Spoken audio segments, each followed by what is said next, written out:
acara hari ini, perkenankanlah saya untuk memperkenalkan diri menggunakan pantun. Jadi kalau pakai pantun, teman-teman harus jawab apa? Cakep. Oke, kita mulai ya. Jalan-jalan ke Sleepy Jaya. Kurang kenceng, jalan-jalan ke Sleepy Jaya. Kalau makan jangan lupa ditelan. Bersama saya Lantia Ria, mari belajar bersama Color. Baik, terima kasih teman-teman untuk semangatnya. Sebelumnya saya juga ingin menyapa Bapak dosen yang sudah hadir bersama kita, yaitu ada Pak Koko, Pak Jimmy, dan Pak Warno. Terima kasih Pak untuk kesediaan, untuk waktunya untuk bisa hadir di acara hari ini. Kita juga ingin menyapa teman-teman tim Color yang ada di Zoom. Halo teman-teman tim Color. Ya, mungkin bisa di reaction dulu. Iya. Oke, terima kasih teman-teman kakak-kakak Color sudah menyempatkan waktu untuk hadir di acara hari ini. Saya juga ingin menyapa tentunya teman-teman Binusian 2024, 2025, dan 2026. Terima kasih teman-teman sudah menyempatkan hadir untuk acara hari ini. Baiklah, sesuai dengan pantun saya tadi, kalau kita akan belajar bersama Color tentang bagaimana sih cara membuat pembelajaran online yang efektif, interaktif, dan menarik pastinya. Karena Color merupakan salah satu startup di bidang pendidikan, khususnya Math dan Science, dengan sistem pembelajaran full online, namun tetap menarik dan tidak membosankan pastinya. Oke, untuk tema acara hari ini yang diangkat adalah Data Oriented Strategy to Building Student Long-Term Motivation. Harapannya setelah mengikuti acara hari ini, teman-teman semua sebagai calon guru SD dapat menciptakan lingkungan pembelajaran yang dapat menciptakan motivasi belajar siswa dalam jangka panjang. Nah, biar makin semangat nih ya, aku juga punya jargon nih. Jadi kalau aku bilang bersama Color, teman-teman bisa jawab belajar online pasti asik. Kita coba ya. Oke. Bersama Color, belajar online pasti asik. Oke, sekali lagi karena ada yang baru datang nih. Bersama Color, belajar online pasti asik. Oke, tepuk tangan dong untuk kita semua. Oke. Ya. Oke, selanjutnya kita juga akan mendengarkan kata sambutan dari Kaprodi PGSD Binus University. Langsung saja kita sambut Pak Koko. Tepuk tangan yang meriah untuk Pak Koko. Terima kasih. Selamat pagi teman-teman. Saya nggak punya pantun ya, saya nggak punya pantun. Nanti ya habis itu mungkin pertemuan berikutnya saya ada pantun. Saya siapin dulu pakai ChatGPT. Oke, teman-teman di sini yang sudah pernah dengar Color itu apa? Boleh nggak digebrak mejanya? Anak-anak SD ini suka gebrak meja loh kalau masuk sekolah tuh. Yang sudah pernah dengar Color, coba digebrak mejanya.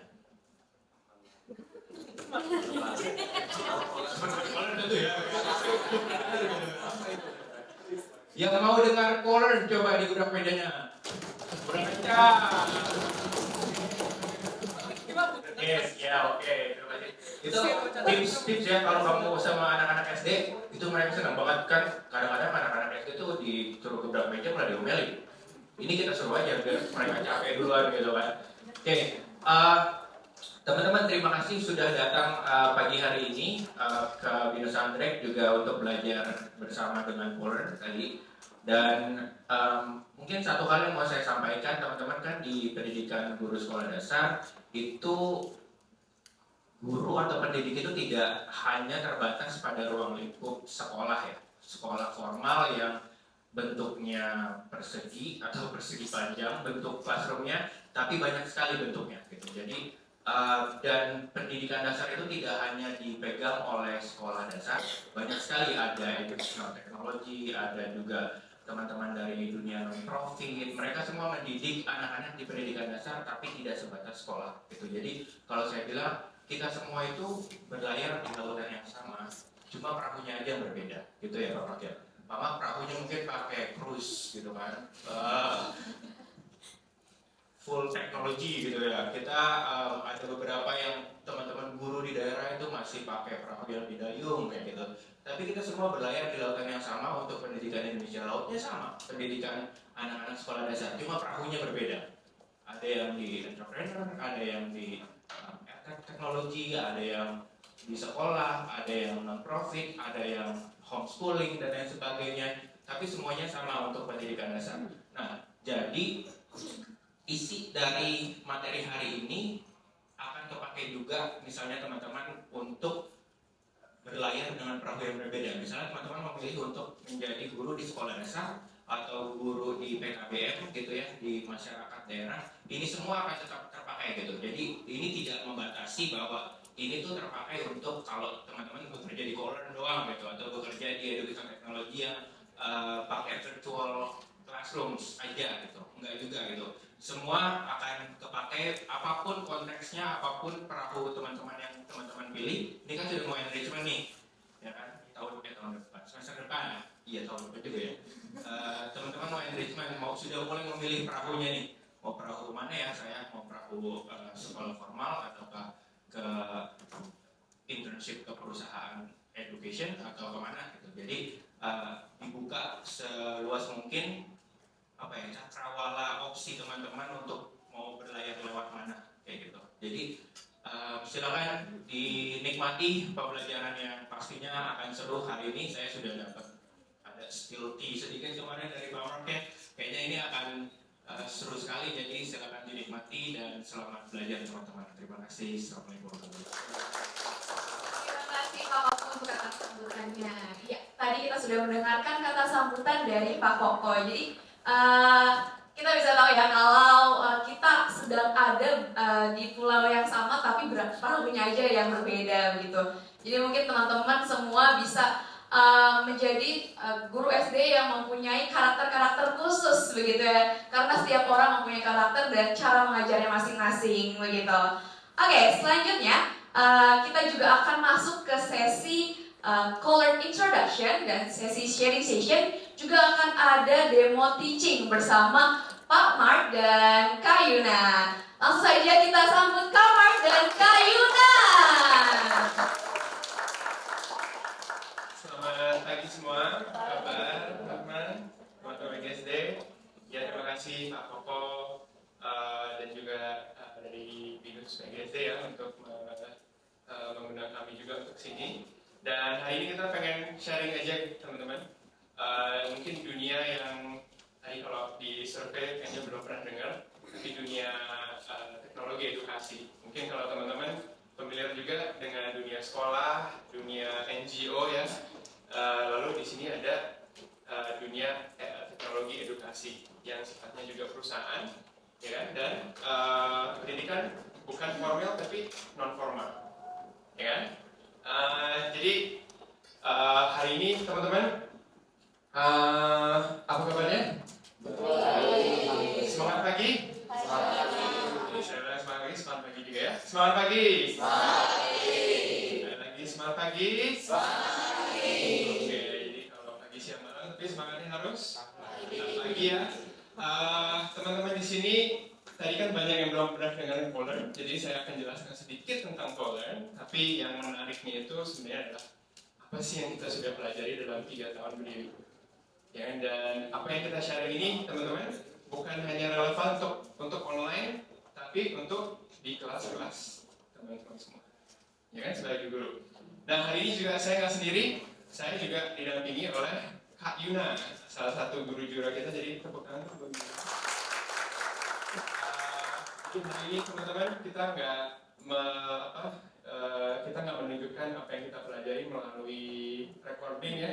Tapi kita teman-teman akan melihat benar-benar mengajar online itu dengan laptopnya dan perangkatnya semua di depan sini teman-teman. Jadi punya bayangan ngajar online itu seperti apa sih? Jelas ya? Nah, untuk teman-teman yang di sini,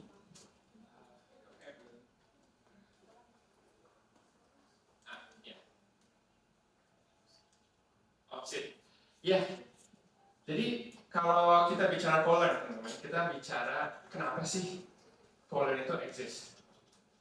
Ya, kalau ini siapa tahu tentang assessment namanya PISA? Siapa yang tahu? Angkat tangan.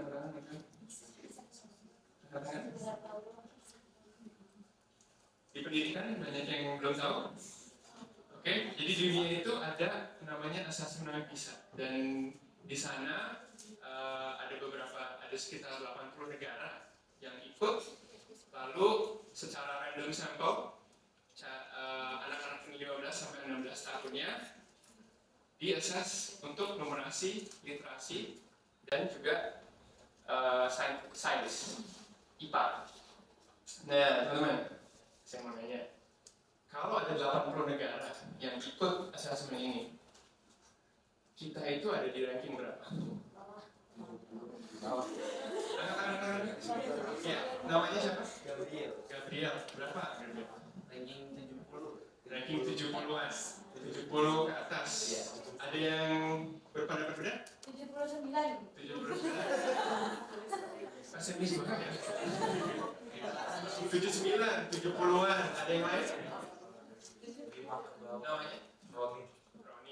5 terbawah, jadi 75 atau 79 mungkin gitu ya. Oke, ada yang lain kok kayaknya pesimis banget? 65, oke, paling optimis. 65, terlalu optimis. Kadang-kadang ada yang optimis banget, kita nomor 2. Keren banget. Iya, teman-teman, sebenarnya agak memperhatikan kita, ya nggak 79 ya, kita ada di 72. Untuk matematika, sains itu 70, dan membaca itu reading itu 72. Jadi kalau kita bisa bilang kita ada di selalu ini yang 2018, tapi selama ini sejak 2004 kita sejarah negara mengikuti, kita selalu ada di bottom 10%, ya, di 10% ke bawah. Nah, ini kan sangat-sangat memperhatikan, tapi dampaknya adalah teman-teman, dunianya akan lebih penuh dengan teknologi, penuh dengan globalisasi.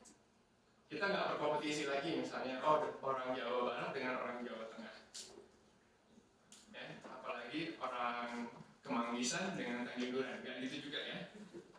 Tapi kita berkompetisi dengan siapa? Kalau untuk lapangan kerja, teman-teman, sama siapa? Sama satu dunia, ya kan? Jadi saya mau kasih contoh, guys. Misalnya nih, kita mau buat aplikasi. Apakah ada seorang entrepreneur mau buat aplikasi? Apakah dia harus mendapatkan engineer di negaranya? Bisa di Indonesia? Bisa. Orang Indonesia mau buat aplikasi harus dapat engineer di sini juga? Bisa dari Italia, bisa nggak? Bisa. India bisa nggak? Bisa. Ya kan? Tapi kalau kita ada di bottom 10%, itu agak sulit untuk kita bisa mendapatkan peluang-peluang ini. Betul ya guys? Nah, maka dari itu guys, yang kita berikan kepada Indonesia adalah bagaimana kita bisa memberikan edukasi yang berkualitas tapi harganya terjangkau untuk masa. Untuk masa maksudnya supaya lebih spesifik lagi adalah 95.000 per bulan dengan guru-guru yang luar biasa. Ya. Nah, caranya gimana guys? Ya kan? Dan ini beberapa milestone kita selama ini guys. Jadi bisa juga kalau Google Scholar nanti dapat informasinya. Nah, sebelum kita lanjut teman-teman, nah di sini saya pengen warm up dikit. Ada dua kartu di depan teman-teman. Ya kan, ada gambar per, ya kan? Ada satu lagi gambar panah ke atas, boleh bawah ke atas ya. Oke ya teman-teman. Dan kita pengen ada aktivitas warm up bersama-sama. Mudah sekali teman-teman. Dan karena warnanya sama, jadi kita nggak tahu jawabannya. Jadi jawabannya tolong dikasihkan ke depan, nggak usah lihat semua orangnya. Saya? Siap semua? Siap? Oke, nah teman-teman PGSD, saya mau nanya. Kalau kita bicara belajar tatap muka, apakah belajar tatap muka dan belajar online, yang mana yang lebih efektif? Kalau teman-teman merasa belajar tatap muka itu lebih efektif dari belajar online, kalau setuju, yang panah naik. Ya, kalau yang nggak setuju, PR-nya naik. Coba pikirkan dulu, nggak usah kasih lihat orang-orang, kasihnya ke depan. Nggak apa-apa, langsung angkat ke depan. Ya. Oh, ada beberapa. Oh enggak, ini enggak. Ada satu yang bilang tidak setuju, bisa. Oke, di sini jadi hampir semua nih ya teman-teman bilang belajar tatap muka itu lebih efektif dari belajar daring, benar ya? Oke, hari ini kita mau mencoba mengubah persepsi itu semua. Oke, ada satu yang nggak setuju, luar biasa. Namanya siapa? Ruth. Oke. Kalau belajar online bisa efektif juga. Transportasi sih Dari segi transportasi benar sih teman-teman sebenarnya. Karena kalau di Jakarta itu kita nggak bayangin transportasi itu bukan sesuatu yang terlalu menghalang kita mendapatkan akses ke guru baik ya. Tapi kalau di desa-desa kecil itu sesuatu yang memang menjadi halangan. Jadi terima kasih Ruth ya benar. Tukang untuk Ruth.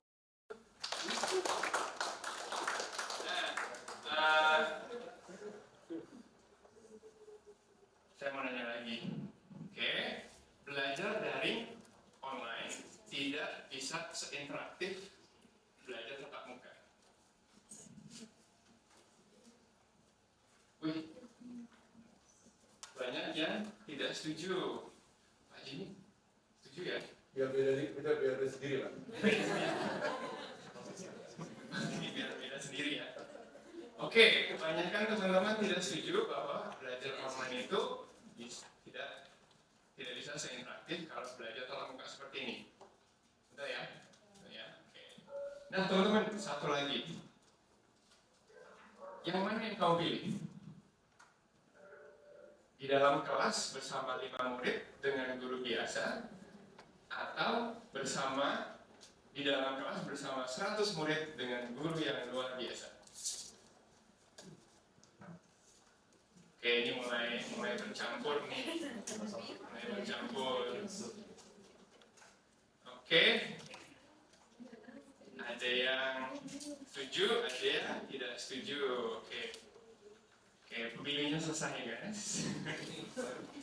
Oke, terima kasih tadi responnya teman-teman. Saya juga dapat bayangan pemikiran teman-teman tentang belajar online ini.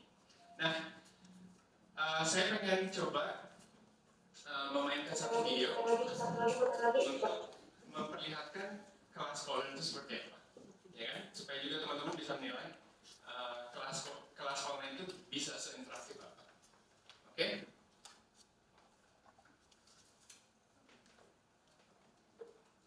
Putar lagi dan stop. Benar banget. Berarti ada berapa?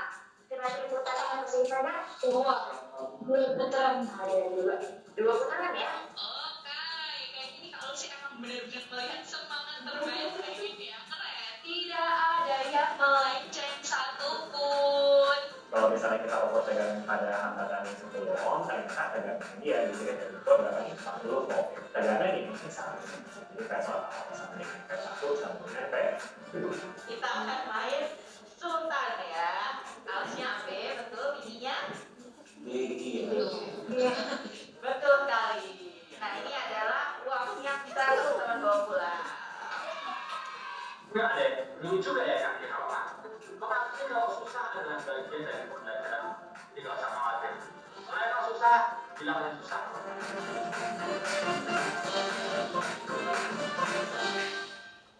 Ya, jadi kita coba mengubah persepsi momoknya matematika dengan kelas yang memang kelasnya online. Kita sengaja kelasnya hanya online karena tadi sebenarnya adalah untuk bisa memberikan akses kepada guru yang terbaik. Kita memang harus pilihannya adalah online. Karena guru yang terbaik juga, guru yang sangat-sangat mahir itu juga tidak selalu ada di semua tempat, betul kan guys? Makanya dengan online kita bisa menjangkau lebih banyak murid. Tapi pastikan kita juga harus tetap interaktif dan seru buat muridnya. Kalau nggak, mereka juga nggak ngikutin, bener kan? Oke, tadi. Berikutnya. Nah, hari ini teman-teman kita akan membahas bagaimana CoLearn menggunakan pendekatan data. Jadi kita menggunakan dengan teknologi sebenarnya yang tadi kan ngomong tentang apa? Pak Koko bilang kapal apa? Kapal cruise ya teman-teman. Sebenarnya kita bilang kapal ini, kapal pesiar, ferry. Banyak yang ikut tuh banyak. Karena yang ikut banyak, bolak-balik terus kita punya banyak data tentang yang apa sih yang efektif dalam pembelajaran. Bagaimana kita bisa menarik perhatian si murid. Ya, jadi kita akan membahas hari ini gimana sih CoLearn menggunakan pendekatan data supaya bisa bangun motivasi belajar yang jangka panjang. Yang penting banget untuk jangka panjangnya. Nah, pertama guys, sebelum kita masuk sana, aku pengen coba diskusi ini. Kita dua arah juga ya kita hari ini. Pengalaman teman-teman waktu masih SMP dan SMA kita bayangkan sama-sama, ya kan?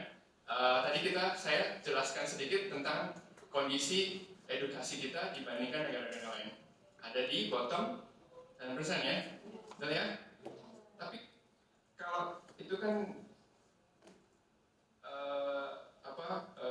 sangat-sangat high level ya guys. Tapi kalau kita bicara tentang edukasi itu berdampak kepada individu murid. Nah, teman-teman kita bayangin sama-sama, kita ingat-ingat belum lama kan teman-teman masih anak-anak SMA SMP? Belum ya? Teman-teman dulu itu kalau di sekolah di Indonesia ya, kita itu mulai kelasnya pagi pagi banget? Pagi bangetnya jam berapa? 6.40. 6.40. Oke, bangunnya jam berapa? Setengah lima. Oke. Sampai sekolahnya sampai jam berapa? Sampai berapa? Jam 6. Jadi dari 6 sampai jam 6, 12 jam. Pulangnya jam berapa? Selesai sekolah jam berapa?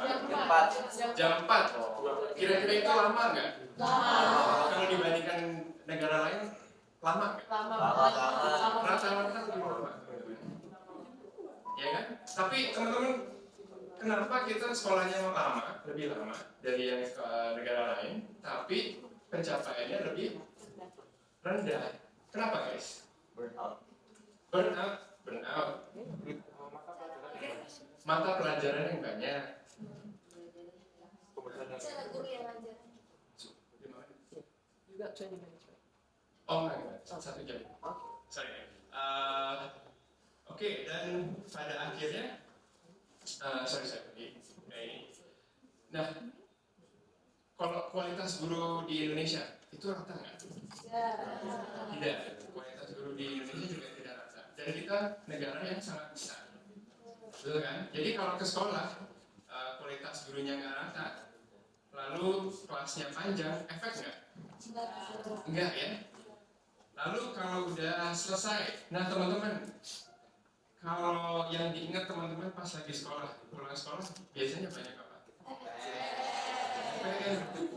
Ya kan? Ini kayaknya universal nih. Pengalaman dikasih kita universal. Banyak PR. Karena konsepnya yang tidak dijelaskan dengan baik, PR-nya bisa dilakukan sendiri? Enggak. Kalau teman-teman siapa di sini yang pakai bimbel? Pakai bimbel? Yang lainnya? Enggak. Jadi ada yang pakai, ada yang enggak. Ya kan?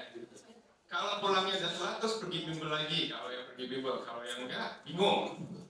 Betul ya? Dan dari situ setiap hari ini terjadi kepada murid setiap hari. Apa yang terjadi? Capek.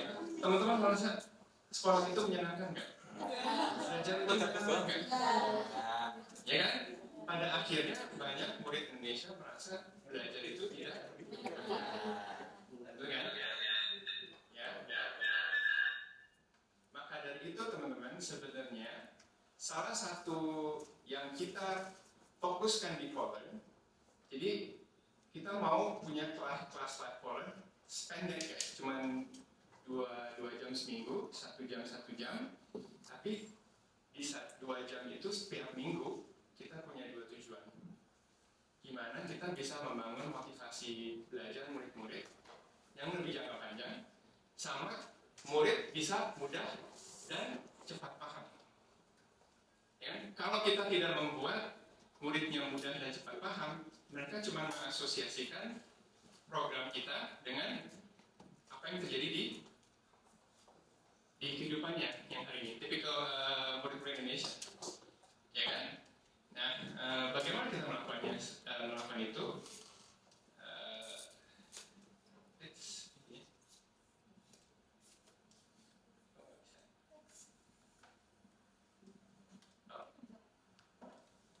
Oke, teknis.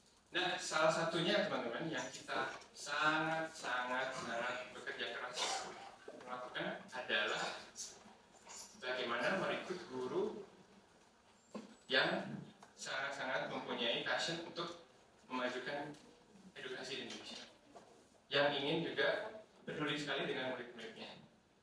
Ada di teman-teman di sini? Ada yang seperti itu? Ada? Ada yang mau jadi guru baik? Di sini? Dari PGSD? Belum tentu? Di sini semua mau jadi guru yang baik?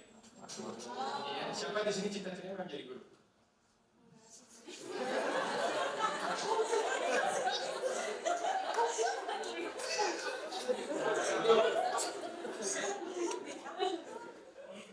Oke, saya harapannya habis ini teman-teman terinspirasi untuk jadi guru yang baik. Oke, tapi guys, ini yang menjadi nomor 1 prinsip buat kita adalah kualitas dari sistem edukasi itu tidak akan melampaui kualitas dari gurunya. Dan itu sudah terbukti di sistem-sistem edukasi terbaik di dunia ya. Karena mereka khusus memfokuskan ke development gurunya. Ya kan? Jadi harapannya teman-teman, kalau memang teman-teman tertarik pengen menjadi guru yang terbaik, juga nanti kita akan ada lagi dari sini. Kalau ada yang mau join kita juga ada salah satu peluangnya adalah peluang magang bersama kita. Ya, balik lagi guys.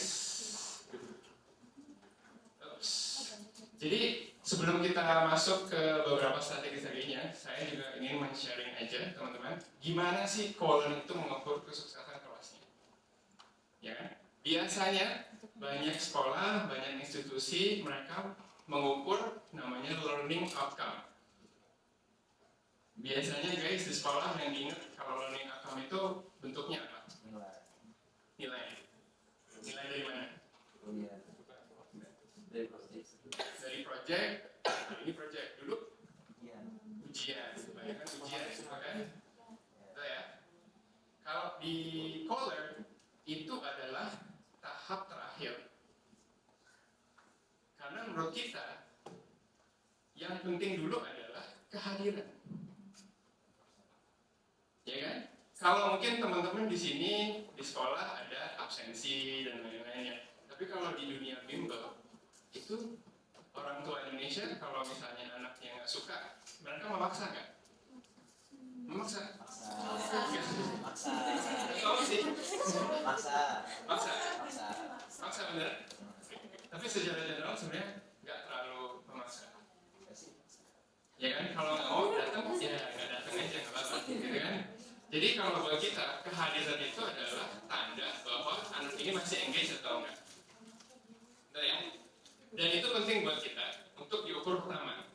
Kedua adalah kalau mereka datang, mereka partisipasi atau enggak. Ya kan? Betul ya? Kalau mereka udah partisipasi, baru kita lihat learning outcome-nya. Ya kan? Apakah banyak yang lebih benar atau yang lebih salah. Nah, kenapa kita mengukurnya seperti ini guys? Karena teman-teman ada yang tahu Sesame Street? Tahu? Nah ini sebenarnya kalau bicara dunia edukasi dengan teknologi guys, mereka menggunakan TV untuk bisa membuat akses early education kepada massal, ya. Dan di sana guys mereka melakukan banyak riset, tujuannya satu. Kalau mereka bilang kalau kita bisa hold attention of the children, jadi bisa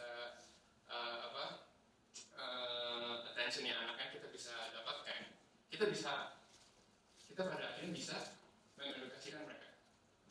Tapi kalau kita sebenarnya tidak bisa memikat perhatian mereka, kalian mau best practice pedagogi apa itu nggak ada efek. Karena apa? Ya nggak ditonton gitu guys, nggak diperhatikan, betul ya?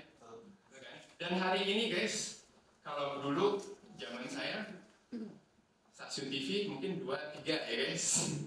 Kalau hari ini anak-anak punya apa? YouTube apalagi, TikTok, X, ya kan? Dan kalau itu yang shorts itu yang tambah lama tambah pendek aja gitu kan. Jadi attention span-nya tambah lama tambah pendek ya guys. Tapi kalau kita hidup di dunia ini, kita harus bisa hold the attention dulu. Kalau kita bisa hold attention di mereka secara jangka panjang, kita dapat motivasi itu mulai bisa terbentuk di situ. Ya guys. Jadi balik lagi kita menggunakan, karena kita punya teknologi, kita menggunakan teknologi. Teknologinya bukan teknologinya mengajar, teknologinya itu mengempower guru-guru dan lembaganya, institusinya untuk bisa memperbaiki cara kita mengajar. Ya kan? Dan kita melakukan terus continuous improvement untuk bisa tadi pertama mengikat perhatian mereka, lalu bagaimana efektif mengajar mereka. Oke? Nah, kita bukan hanya lihat data aja, tapi kita juga kalau jadi guru-guru di college, mungkin setiap beberapa bulan itu kita datang ke rumah-rumah teman-teman, adik-adik kita. Kenapa guys? Karena kalau di classroom saya bisa lihat nih, ada yang memperhatikan, ada yang enggak gitu kan, ada yang melamun, saya bisa lihat. Tapi kalau online saya bisa lihat nggak?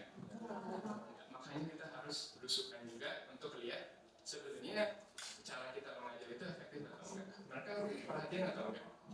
Oke? Oke. Nah, guys, mungkin ini saya mau lanjut ke 2 pelajaran yang kita dapatkan setelah 2-3 tahun melakukan ini. Ya kan? Pertama adalah kita harus sebenarnya dalam kelas dan kelas online khususnya membangun sense of belonging-nya dulu. Dalam kelas ini, ya kan teman-teman, ada beberapa hal yang saya tadi lakukan untuk memastikan teman-teman mempunyai sense of belonging di dalam kelas ini, meskipun pendek, ya kan? Nah, kita melakukan itu dengan aktivitas yang bisa diikuti oleh semua murid, semua peserta, bukan ditunjuk, ya kan? Bukan ditunjuk proof sendiri. Tapi tadi coba aktivitas yang pertama adalah semua bisa ikut, ya kan? Nah, teman-teman, kita kok bisa punya pesan ini dari mana? Jadi salah satunya tadi kan kita ngomong attendance ya guys. Attendance dari kehadiran dari murid-murid. Kalau di bimbel itu kehadiran di murid itu kalau kita tahu kalau anaknya tidak tertarik, mereka nggak akan hadir lagi berikutnya. Dan kalau kita punya 1000 murid, ribuan murid, kita bisa tahu di kelas mana yang banyak drop, banyak anaknya drop. Di kelas mana yang kayaknya banyak banget, ini hijau-hijau terus nih. Kalau hijau-hijau senang kita. Tapi kalau udah mulai ini kenapa ya? Ada yang mulai drop, datang sebentar, drop lagi, ada yang datang sebentar, habis itu hilang lagi, ya kan? Kalau kita namakan kelas yang hijau-hijau ini adalah stickiness-nya tinggi. Sticky kan lengket gitu. Muridnya lengket dengan gurunya, gitu ya. Kalau yang di kanan, gurunya dan anaknya tidak lengket. kita pelajari kelas-kelas yang lengket sama kelas yang tidak lengket, bedanya apa? Ya kan, kita dari guru kita kan ada sekitar 45. Kita bisa lihat perbedaannya. Tapi bukan perbedaan itu aja, oh ini lebih baik dan ini enggak. Ya kan? Karena ada satu hal yang baik di satu guru, satu gurunya lain yang lebih baik di hal yang lain. Gitu ya. Tapi kita harus saling belajar. Salah satunya guys adalah untuk yang kita lihat yang stickiness-nya itu tinggi atau lengketnya tinggi adalah kelas-kelas di mana biasanya warm up. Teman-teman tahu tentang kegiatan warm up di kelas tahu kan? Kegiatan warm up, brain breaks, tahu ya? Tahu. Kegiatan-kegiatan itu guys, kalau di sekolahnya kelas-kelas yang stickinya tinggi, attendance tinggi, itu banyak kegiatan yang mudah diikuti oleh murid. Sedangkan kadang-kadang ada beberapa guru-guru misalnya yang suka melakukan kayak stand up pikir juga, stand up berlucu, terus ada beberapa atau kegiatan yang menunjuk. Jadi yang partisipasi 1, 2, atau 3 gitu kan. Tapi kalau dalam kelas 50 sebenarnya minoritas yang berpartisipasi. Ya kan? Nah, ternyata pas kita mengubah perilakunya si guru ini, strateginya si guru ini yang low stickiness-nya untuk punya warm up activity yang lebih inklusif, yang terjadi adalah stickiness-nya meningkat. Nah, kenapa guys? Ya kan? Nah, kita dari ini slide saya dari 2020 guys. Hipotesanya kita foundernya Colin awal adalah di Indonesia itu bukan tentang edukasinya, bukan tentang kurikulum. Kurikulumnya nggak ada masalah. Ya, bisa diperbaiki, oke. Tapi kalau dibandingkan dengan dunia, ya sebenarnya lengkap-lengkap aja. Problemnya adalah kita melihat lebih ke mindset problem. Saya mau tanya lagi. Hanya 29% anak Indonesia itu tumbuh dengan kemampuan growth mindset yang baik. Siapa di sini yang kenal growth mindset? Growth mindset? Growth mindset ada yang tahu? Ada yang tahu growth mindset? Ya? Namanya? Jati. Ya.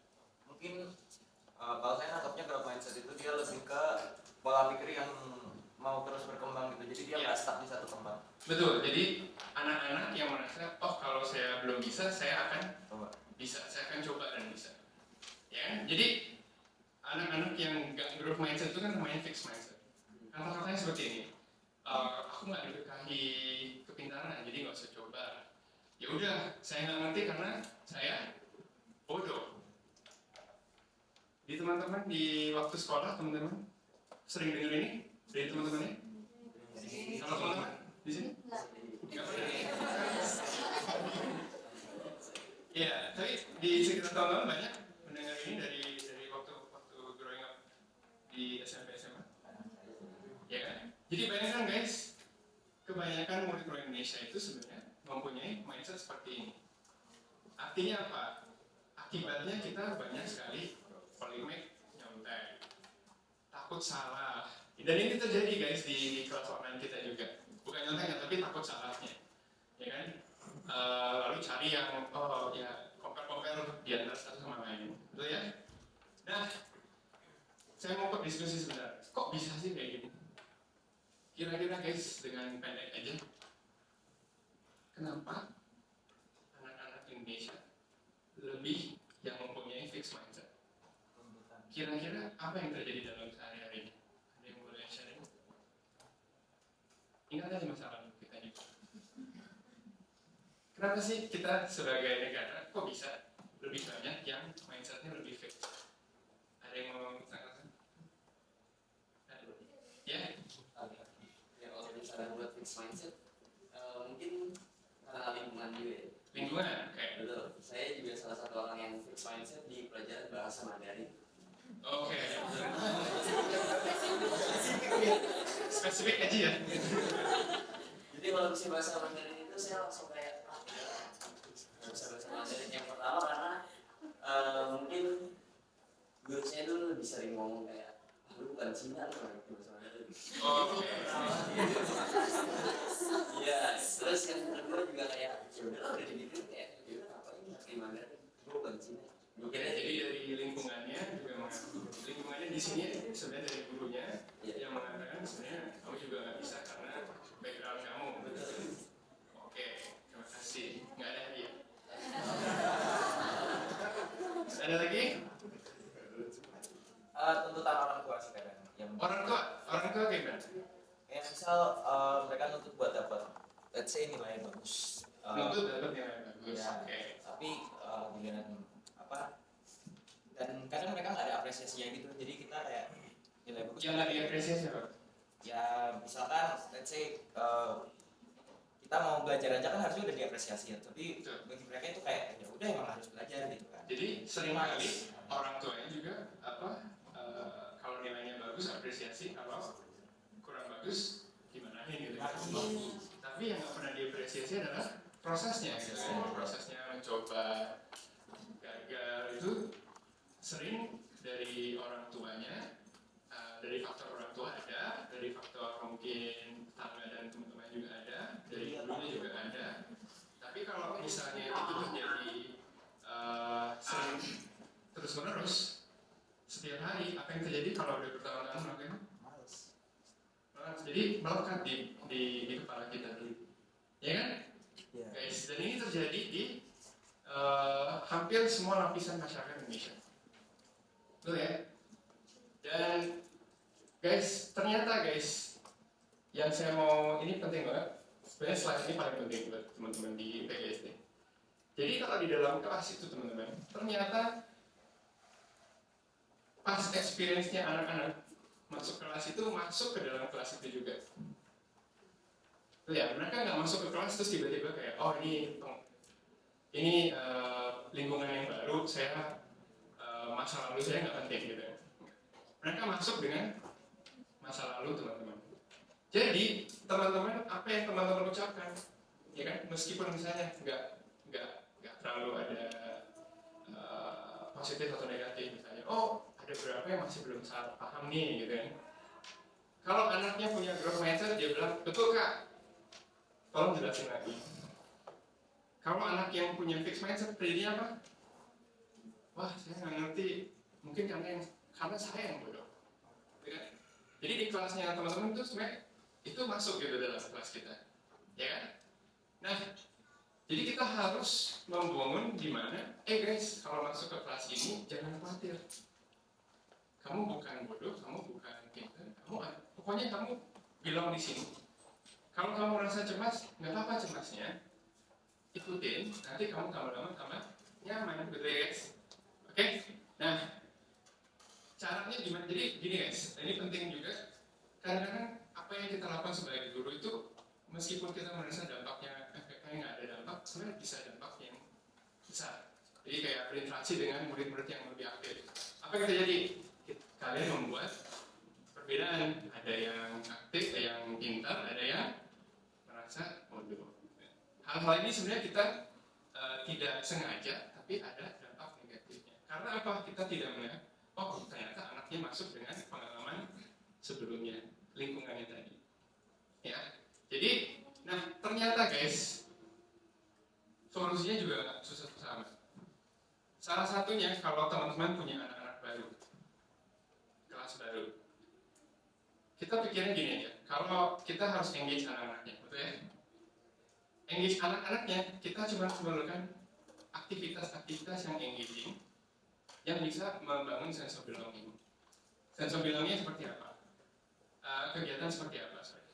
Kegiatan yang mudah diikuti, gak usah instruksi yang banyak-banyak. Namanya low flow.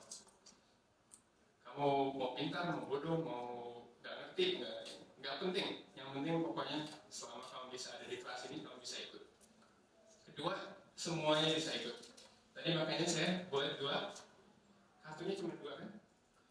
Iya dan tidak, gampang kan guys untuk ikutnya. Dan semua bisa partisipasi, tidak menargetkan kelompok tertentu, dan singkat.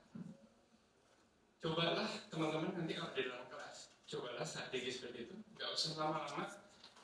Anda tiba-tiba membangun sense of belonging, dan di situ kalian baru bisa mulai mengajar mereka. Nah, teman-teman mau lihat kegiatan-kegiatan sense of belonging, kegiatan-kegiatan seperti ini seperti apa? Mau lihat?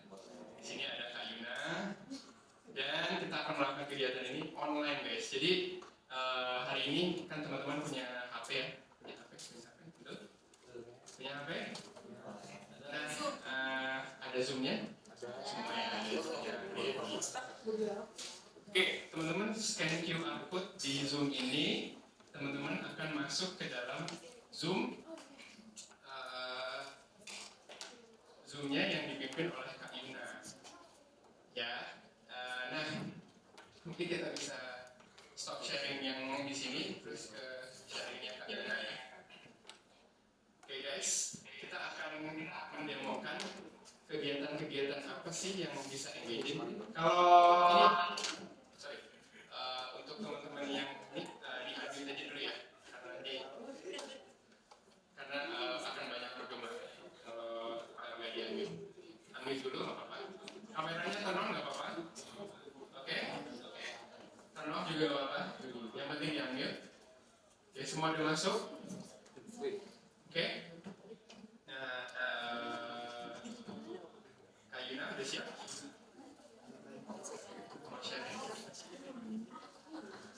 Teman-teman lihat ini nggak? Iya. Barcode-nya? Oh, belum selesai. Boleh barcode-nya lagi? Ada barcode? Oke,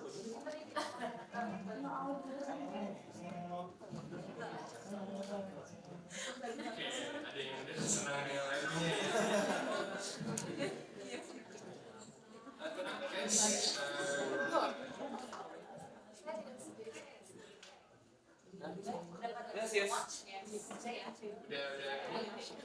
Oke. Ambil dulu sebelum kita itu udah semua? Udah masuk? Oke. Sekarang Kak udah lihat screen ini? Udah? Oke. Kita coba sama-sama ya. Kak Yuna, silakan. Halo teman-teman. Hari ini kita mau main lomba ketik oke sebelum mulai kelas ya. Jadi caranya gampang banget nih. Iya, di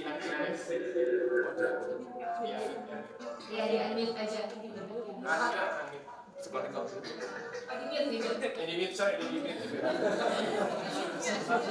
Jadi caranya gampang banget nih teman-teman. Nanti kita bakal pakai fitur chat di Zoom ya. Setelah Kak Yuna hitung 3, 2, 1, nanti conference bakal ketik huruf O, K, dan E berturut-turut. Tapi harus yang bisa berurutan. Nanti kita cari siapa juara satunya. Oke? Udah paham? Coba tes dulu. Oke. Udah rame nih ya. Belum 3, 2, 1. Oke, kita hitung dulu ya. Siap-siap conference. 3, 2, 1.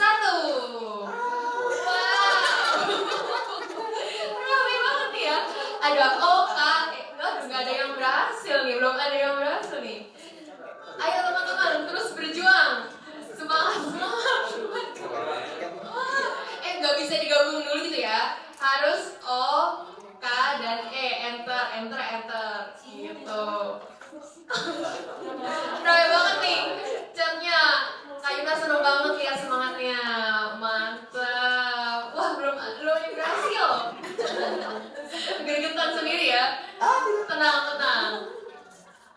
Oke, kita hitung dalam 3, 2, 1. Terima kasih teman-teman yang udah ikutan hari ini. Ya, itu mungkin contoh salah satu activity ya teman-teman ya. Dan ini activity yang masih ada. Udah ada.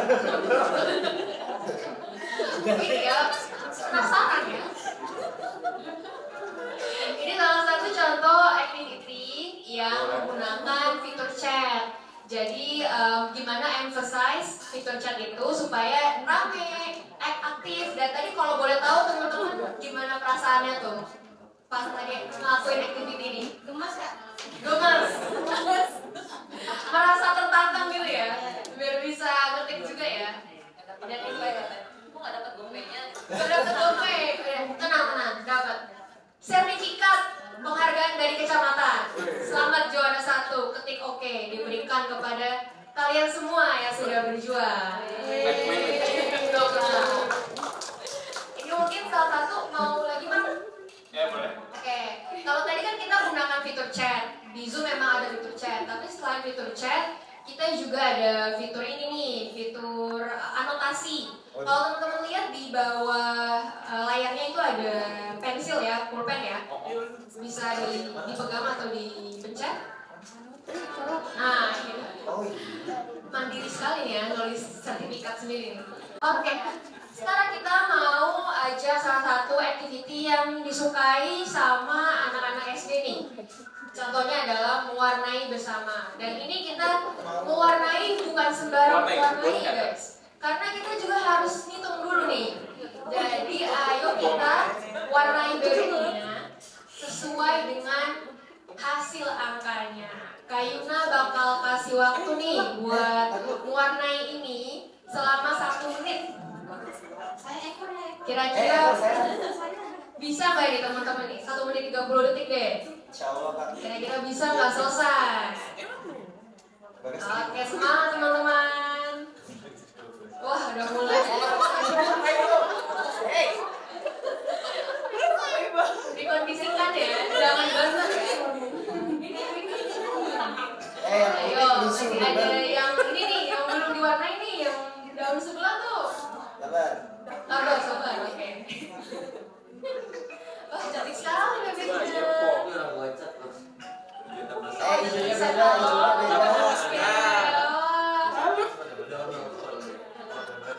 cantik sekali. Ini berkat kerja keras dan kerja sama conference ya. Oke, di sisa waktunya karena bebeknya udah cantik nih, kita kasih tanda tangan kalian semua deh sebagai mahakarya. Oke, mantap. Iya, terima kasih teman-teman. Oke, teman-teman,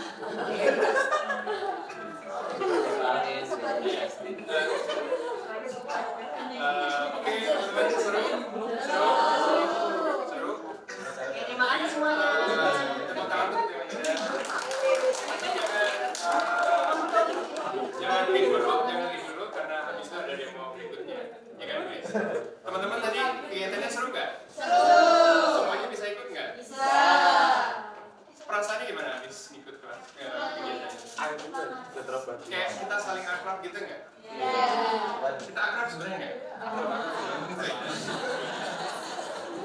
Tapi ada rasa kedekatan di antara satu sama lain. Betul ya? Karena apa? Karena di aktivitas ini kita mau ada di level mana matematikanya nggak penting guys. Kita bisa sama-sama mulai beraktivitas bersama-sama, mulai akrab. Dan itu membuat mereka agak lupa tentang apa yang terjadi di luar kelas ini.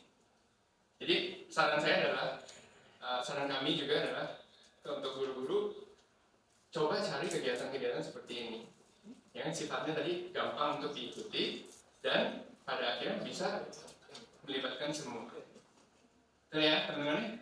Baru kita mulai kelasnya. Oke? Nah, lesson kedua yang kita mau sharing di sini teman-teman adalah pelajaran yang baik itu selalu interaksi dua arah. Ya kan? Siapa di sini yang tahu namanya teacher talk time? Talk time, teacher talk. Ada yang tahu? Ada yang mau jawab itu? Teacher talk time? Dia tahu tadi. Apa itu? Talk time itu artinya jumlah waktu si gurunya berbicara. Sendiri. Dia bicara sendiri, dia menjelaskan, menjelaskan terus. Ternyata guys, kalau kita terlalu banyak teacher talk time, partisipasi dari murid langsung menurun. Itu yang kita pelajari. Nah, hari ini juga kita mau mulai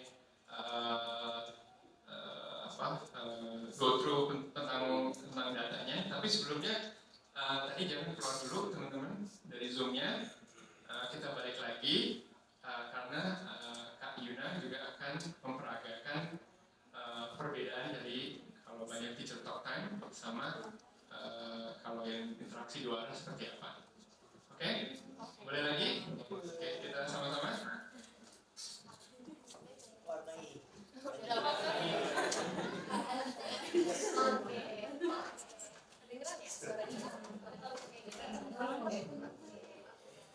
Jadi ini yang part 1 dulu ya teman-teman, kalau ramai nanti lanjut part 2 ya.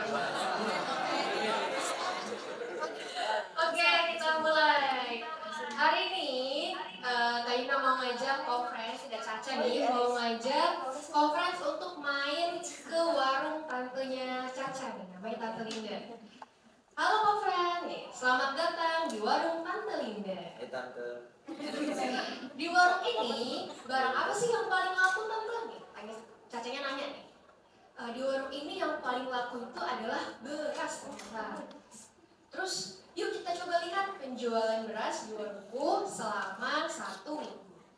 Nah, ini dia datanya teman-teman nih. Hari Senin 4 kg yang terjual, hari Selasa 5 kg yang terjual, hari Rabu 3 kg, Kamis 6 kg, Jumat 7 kg, Sabtu 5 kg, dan Minggu 10 kg.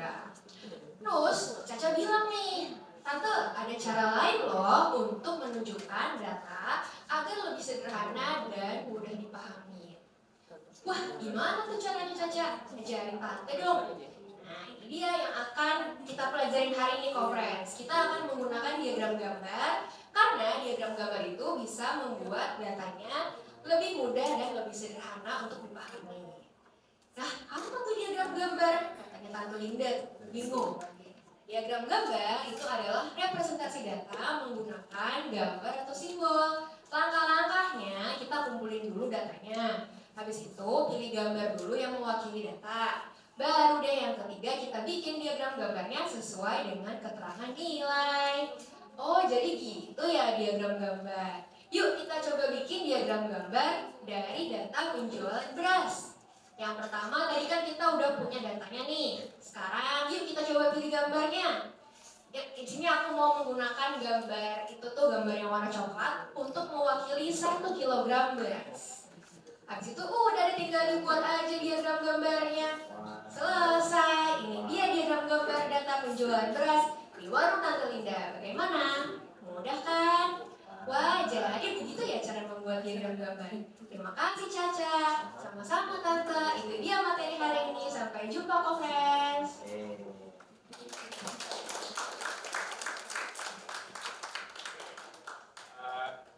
Oke. Sebelum kita lanjut ke ininya, kita mau yang coba yang sama tapi dengan cara yang berbeda. Boleh ikut teman-teman? Oke. Ini materinya tapi berbeda ya. Ini Berbeda. part 2 ya. Amin. Oke teman-teman. Welcome to the jungle. Wih. Hari ini Koko sama Neko, ini kok Neko ya? Hari ini Koko dan Neko lagi bermain ke hutan di conference nih. Nah, di hutan tuh ada banyak hewan-hewan yang menarik loh teman-teman loh. Nah, kalau boleh tahu hewan favorit kalian apa sih? Coba dicoret-coret dong.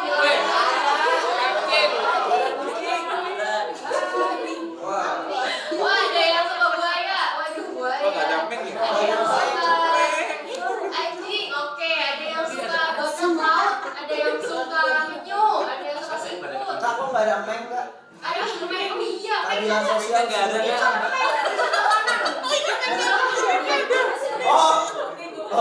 Si Nego. Wah, rame ya. Ini saking ramenya Kak Yuna sampai nggak lihat nih kalian suka hewan apa. Terima kasih teman-teman ya yang udah bantu coret-coret hewan kesukaannya. Nah, coba kita lanjut hari ini belajarnya ya.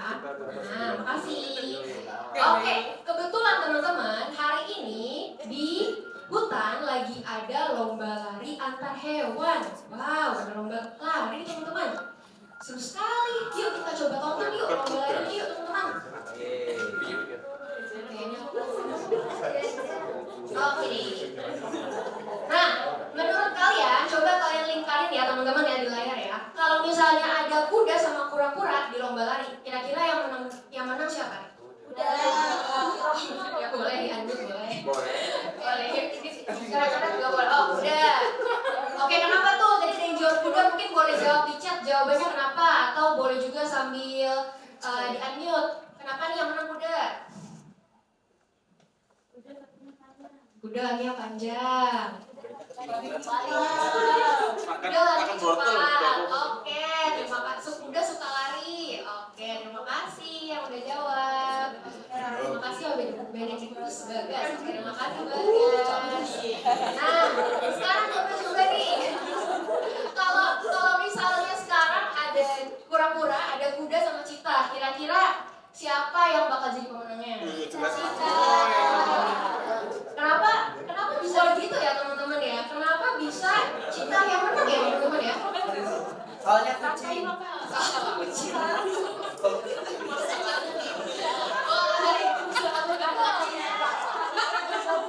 Cita baru mau apa ini ya? Nah nih, kenapa cita ya? Karena tadi dia bilang nih, karena cita itu adalah pelari tercepat. Wah bener banget teman-teman. Nih jadi kita fokus dulu layarnya. Jadi ini yang akan kita pelajarin hari ini teman-teman. Jadi kalau misalnya kita lihat ya, misalnya lombanya itu 1 jam gitu. Cita ini udah sampai ujung duluan. Tapi kalau kuda ada di mana teman-teman? Kalau kura-kura masih baru 1 langkah gitu kan ya, dari garis startnya.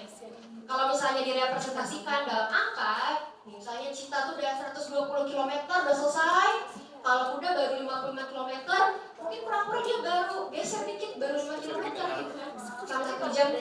Nah inilah yang akan kita pelajarin hari ini dan dinamakan dengan kecepatan. Gitu deh teman-teman. Jadi apa itu sih kecepatan itu? Kecepatan adalah jarak yang ditempuh dalam suatu selang waktu tertentu. Mungkin di sini Kak Yuna juga mengajak teman-teman untuk kalau misalnya kalian nih sambil kita tulis deh, kira-kira kecepatan itu rumusnya gimana sih? Kalau misalnya jarak yang ditempuh per satuan waktu. Boleh sambil ditulis di layarnya. Oke, S per T. Jarak dibagi waktu. Oke. Benar ya teman-teman ya. Terima kasih udah berpartisipasi dan udah meramaikan. Jadi benar kecepatan itu. Jadi kecepatan itu adalah jarak yang ditempuh per satuan waktu atau biasanya kita rumuskan sebagai K sama dengan J atau jarak dibagi sama waktu atau V. Itu ya teman-teman. Udah.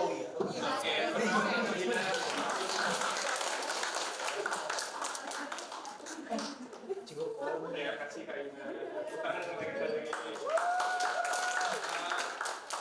Balik lagi teman-teman tadi yang pertama yang dilakukan oleh Kak Ina sama yang kedua bedanya apa sih?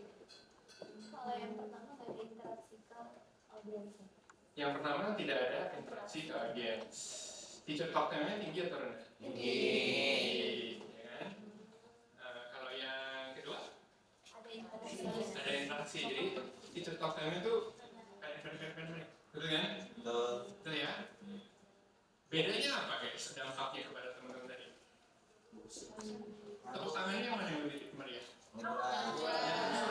Ya kan? Yang pertama tadi? Ini golden gitu. Ya kan? Ya kan? Gak beda-beda amat kayak gitu. Ya kan? Betul kan? Tapi yang dibandingkan pertama dan kedua bedanya dampaknya buat kalian. Yang kedua ada kucing. Ya. Yang pertama nggak ada kucing. Dampaknya buat kalian yang pertama dan kedua perasaannya. Jadi senang ya? Kenapa? Mari.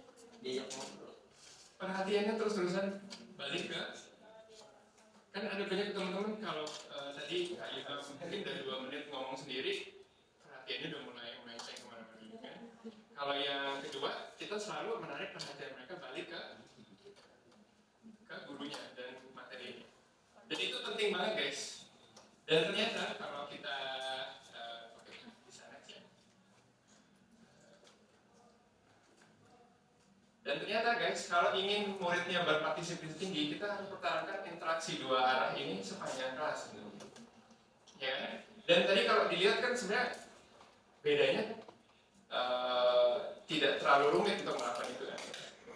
Ya kan? Kita hanya mengubah cara kita mengajar, tapi nggak terlalu kayak berbeda sekali, gitu kan?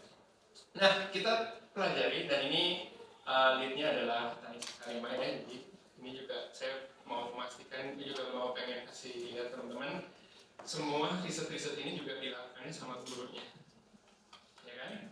Dan kita lihat guys, ternyata dulu itu di kelas 9 kok setiap kali kita polling penilaian informatif ya, assessment formatifnya di dalam kelas, itu yang ikut cuma 55% gitu, yang lainnya kayak ya nggak pernah ini aja gitu kan. Dan kita nggak tahu kan karena online kita nggak tahu apa yang terjadi sama mereka. Nah ya, jadi ada banyak murid yang sebenarnya kok ngilang aja gitu kan. Nah, jadi kita pengen coba gimana sih ningkatin mereka bisa partisipasi. Dan ternyata guys, balik lagi di dalam kelas 9 itu karena kita punya banyak data, ada guru-guru yang berbeda, kita juga bisa lihat, oh ada guru-guru yang sebenarnya mereka bisa dapetin 60-75% ngikutin, ada yang di bawah 50%. Setelah kita pelajarin, ternyata ini guys, perbedaan tadi yang teman-teman lihat itu berdampaknya kepada ini, partisipasi. Artinya, pas mereka nggak partisipasi, kita sebenarnya sudah tidak mendapatkan perhatian mereka. Artinya apa? Teman-teman mau bicara, mau ngomong apa, ngomong yang benar, ya kan? Seindahnya kata-kata kalian, pada akhirnya apa? Nggak ada yang mendengarkan. Karena mereka nggak mendengarkan, artinya mereka juga nggak belajar. Gitu ya guys.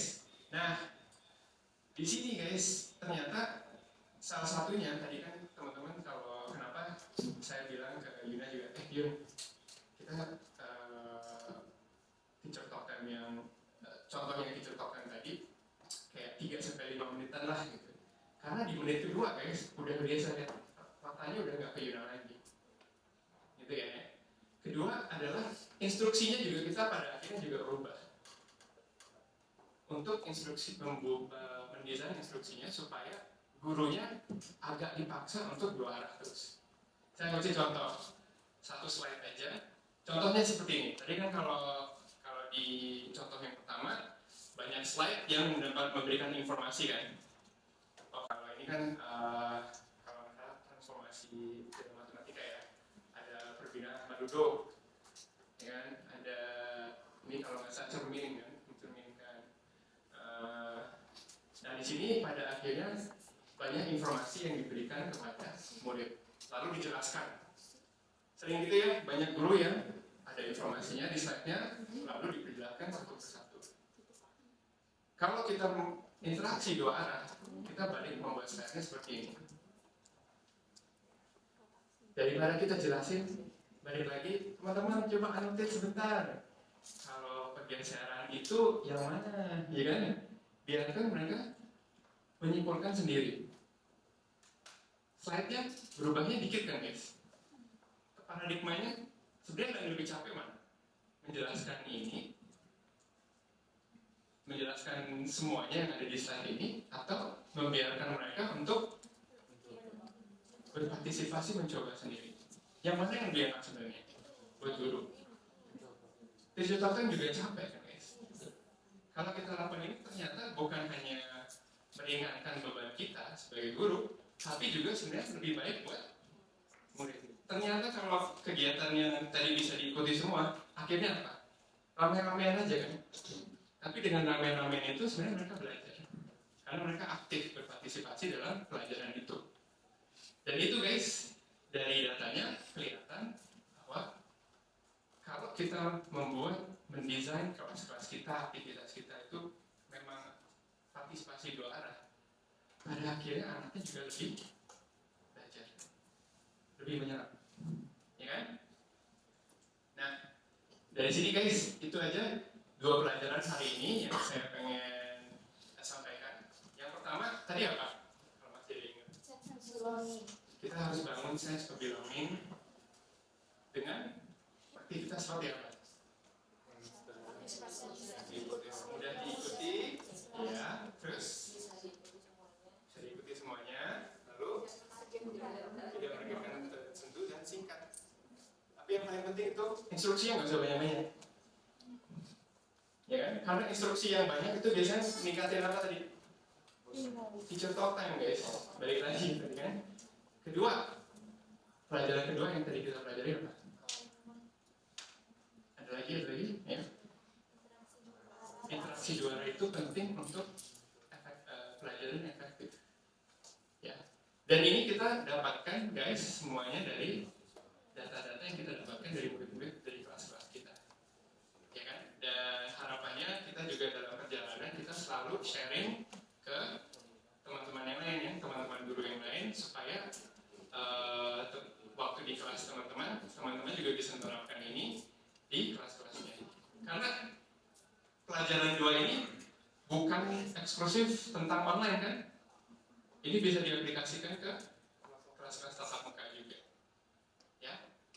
Jadi itu aja dari kami teman-teman.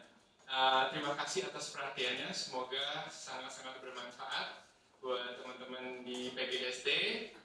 Semangat mengajar buat teman-temannya. Jadi kita majukan bersama edukasi di Indonesia. Terima kasih.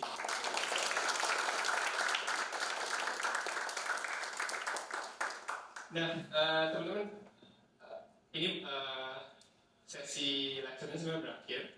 Nanti kalau ada pertanyaan silahkan Q&A, kita ada Q&A. Tapi sebelum itu saya juga pengen mengumumkan satu hal, yaitu kita selalu merekrut guru.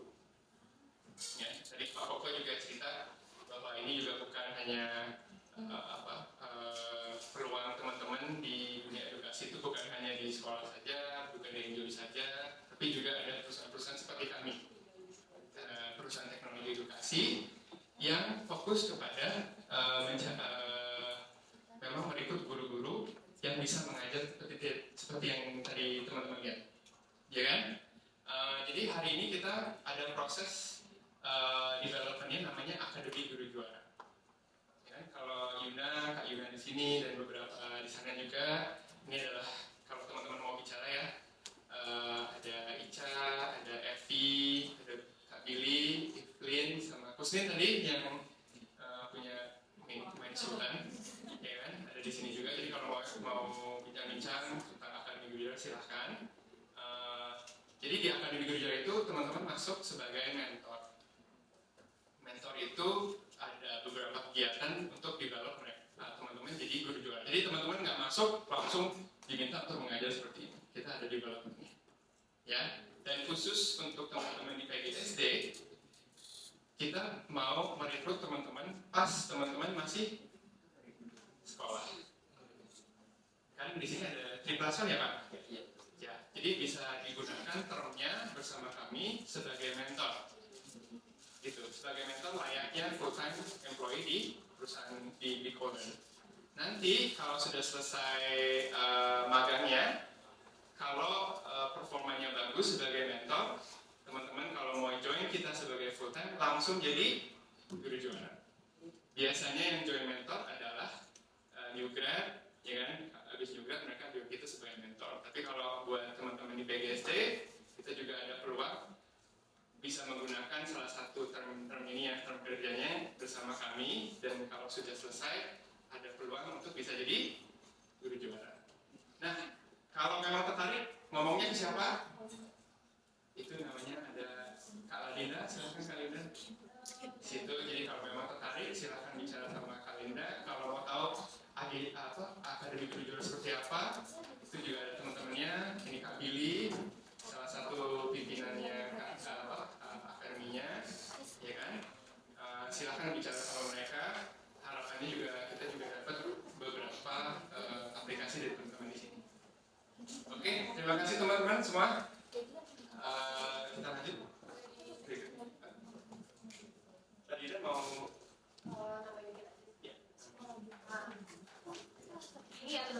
jadi teman-teman kalau misalnya masih ragu-ragu juga, sebenarnya nggak apa-apa, teman-teman bisa scan di sini ya. Itu mengarah ke penjelasan lebih detail terkait akademi guru juara itu apa, terus yang dikerjakan itu apa, gitu ya. Tanggung jawabnya apa, itu ada di sini gitu. Ini masuknya sebenarnya ke career page kita. Nah teman-teman, meskipun masih ragu-ragu, mau tanya-tanya dulu, nggak apa-apa teman-teman, masukin aja profilnya kali ini, gitu ya. Nanti aku sama tim aku di sini ada kakak baru juga ya bakal reach out kalian gitu. Atau hari ini kita juga ada di sini ya, jadi kalian boleh tanya-tanya langsung ke kita atau kakak-kakak guru juara yang ada di belakang gitu. Dan aku juga pengen infoin ya teman-teman ya. Jadi AGJ ini kita udah adain untuk batch 10 batch gitu. Dan next kita akan ngadain batch yang ke-11 ya teman-teman. Itu di kapan? Itu di bulan Desember nanti. Gitu teman-teman. Jadi masih ada waktu buat teman-teman kalau tertarik, masih pengen cari tahu, tanya-tanya itu boleh banget. Gitu. Oke? Itu aja sih dari aku ya. Terima kasih. Oke, teman-teman, mungkin kita sudah ada di penghujung acara ya. Gak kerasa ya kalau acara ini udah mau selesai. Gimana teman-teman, seru banget gak? Seru. Oke, mau lagi gak? Gitu kak, catat ya kak. Kita mau lagi nih kak. Oke, jadi teman-teman juga jangan lupa ya, kalau kalian tertarik nih di Color, kalian bisa langsung saja mendaftar. Karena tadi ya udah hidupnya terjamin gitu ya kan. Terus fasilitas yang ada tiga ini gitu.